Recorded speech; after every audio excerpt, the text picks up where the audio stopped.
Hi there guys, Sam here. Welcome to Sam Talks Cars episode 8, where I go through your comments from the previous episode in the automotive industry. So if that's your kind of thing, subscribe and comment below straight away and I'll answer your question in the next episode. But let's go through last week's comments in today's episode. First of all, guess this car in the comments below. So the first comment regarding Doug, the highest score he's ever given is 74. It's virtually impossible with his scoring system for a car to get over 75, so 63 is a pretty high score. Really, the scoring system is set up to reward super SUVs which have low 0-60s with high quality and practicality. Yeah, so thank you for confirming that. That was just basically on Doug DeMiro's YouTube channel. I was sort of confused about how the scoring worked, but no, it sounded like he rated the Golf 8R, so that's quite cool. And yeah, thanks for clarifying. So next comment, hi Sam, would be great to arrange some kind of meetup this year. Summertime maybe, nice sunny Sunday. 100%.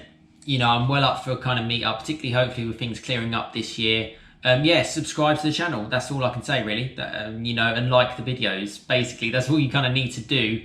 And yeah, for sure, I will definitely set something up, as I think it would be fantastic for everyone to kind of get together and just be subscribed, and I'll post details either in a video or in one of my community posts. So next comment, would be interested to know your view on the Leon Cupra models in comparison to Golf GTIs. Are these just rebodied and badged Golf GTIs, therefore a proposition worth considering, or is there sufficient difference to justify the price differential? So thank you so much for the comment. I haven't driven the Leon Cupras, but I have driven plenty of Golf GTIs, including one that I actually drove yesterday, which you'll see on the channel getting soon, actually on Sunday. So yeah, really looking forward to sharing that.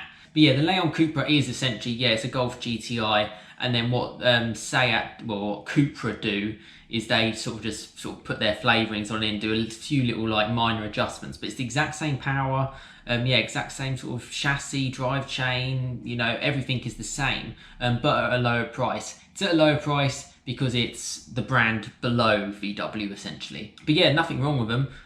Yeah, I quite like them and I would recommend it. Simple as that. I think they're great cars. Nephew Matt is what I like to call Matt Watson. Cool, go for it, why not? Next comment, thanks for the vid. M2 really is a bargain in the performance car world at the moment. Had my M2 LCI for 4 years and every time I think of replacing it, I change my mind.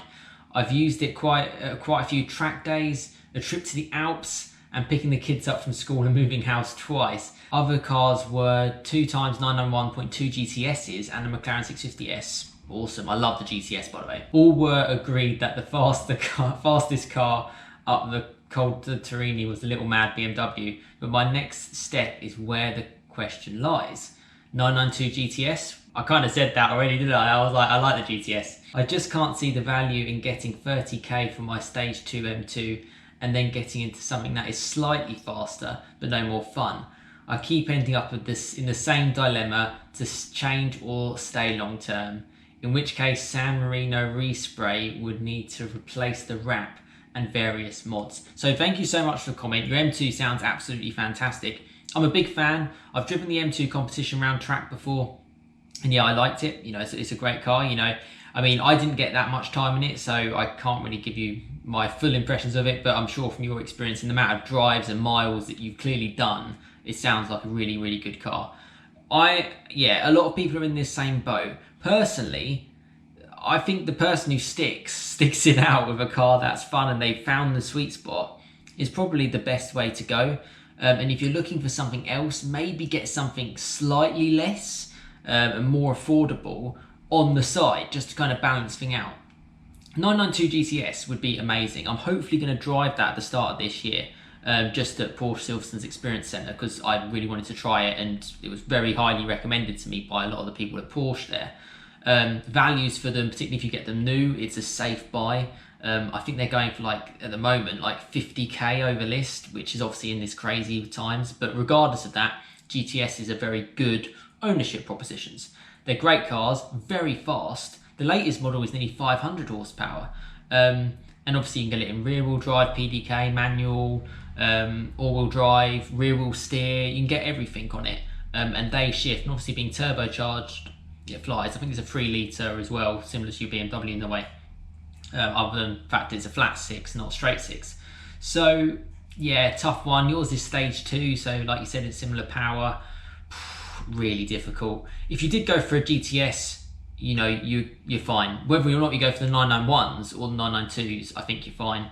And then if you stick it out with your M2 Stage 2 and just enjoy it and spend the money on more trips, that's a big thing. Lots of options that you have, and I can't answer the question for you. But I think it's a car that will sort of like hold quite high regard in sort of like I said in before, you know, 30k for an M2 is just an absolute bargain. And the first M2, yeah, I think you're on for a winner if you keep with it personally, particularly as it sounds like you've looked after it.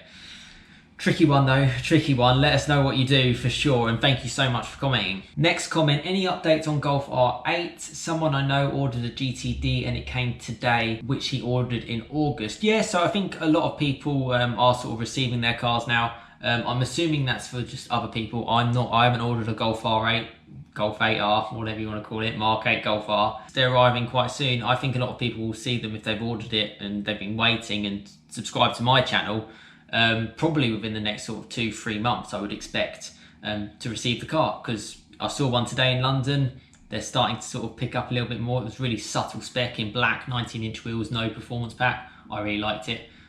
So yeah, I think things are getting a little bit better, but yeah, obviously still supply demand's a little bit iffy. But I think because the Golf Mark 8 Golf R is at such a quite high price point, that will obviously start to balance itself out, because obviously it's a lot of money for people to spend.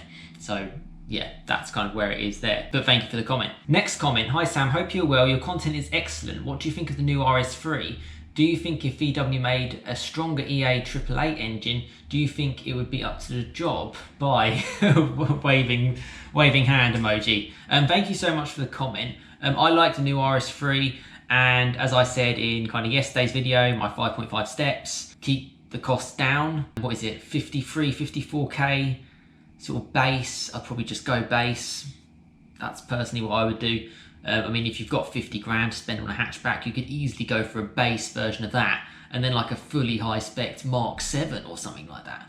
You know, if you want your pan roof and you want your whatever, every option you can get. And also noise wise, the newer these cars get, the less they're sounding. Although the car I drove yesterday sounded really good from the outside. Those Ep8 engines have a lot going for it. I think a car that would be right up my street would be if they put that 5-cylinder in the Mark 8 Golf R, did some kind of limited run. I would be down for that. I would put my name down for that, and I think that'd be a good swan song for the car. But I think it's a good car. I think the Ep8 engine is amazing. RS3 is quite expensive. The Ep8 engine has been going a very long time, really long, and it is eventually going to probably either get phased out. Well, it will get phased out completely, particularly in countries like the UK and Europe with emissions laws. So yeah, sad to see it go, but yeah, thank you so much for the comment. Hi Sam, happy new year. I managed to catch this post for what I can only assume, as it has no number plates and the mechanicals look spotless, is a newly registered Golf R. The seller informs me it's selling for 55k. Now from what I see, it's a fully loaded version. Now I'm fully aware of how good the Golf R is, but 55k? That, as we know, is A45S or new RS3 money. Would anyone here seriously put the Golf R over the above mentioned German mega hatchback rivals? Thank you so much for the comment. I did check that out actually, that link. Yeah, 55, 60k is sort of very top end for a Mark 8 Golf R. Yeah, whether or not it sells for that, I don't know. What their dealers will probably do, or whoever it is, independents, they'll probably just say, oh yeah, we'll give you 3 grand off and dealer contributions and all this kind of stuff. And then you'll see your finance payments not being too bad, but fundamentally it's a stupidly high price. Way too much for a Golf R. They're not worth that much, simple as that. You're into RS3 money, get a base spec RS3 and wait, would be my advice, and just enjoy whatever you're driving at the moment, or just potter around in anything really, a Citroen C1 or something like that. It doesn't matter. Got an RS3 coming on the way. A45S, really good shout, really good car. Yeah, I've sort of had my third eye on that car for quite a while, particularly as they're sort of like coming up to 2-3 years old. Good time to buy a car. So yeah, once things settle down, we'll have to see. And that's properly sorted, like full on AMG hatch. RS3 is obviously full on VW hatch. Golf R is obviously full on for a Golf, but it's got its limitations basically. And also I suspect they will bring something else out of limited form soon. Think of how many RS editions and Red editions and Heritage editions Ford pumped out and how well they're selling and how much they're selling for. I can't see why VW wouldn't do the same, personally, and I hope they do, because I think that'd be cool. But yeah, thank you for the comment, and yeah, it's too much money, but interested to know what everyone else thinks in the comments below as well. And the final comment, one car that we should chat about is the Cadillac CT4 Blackwing.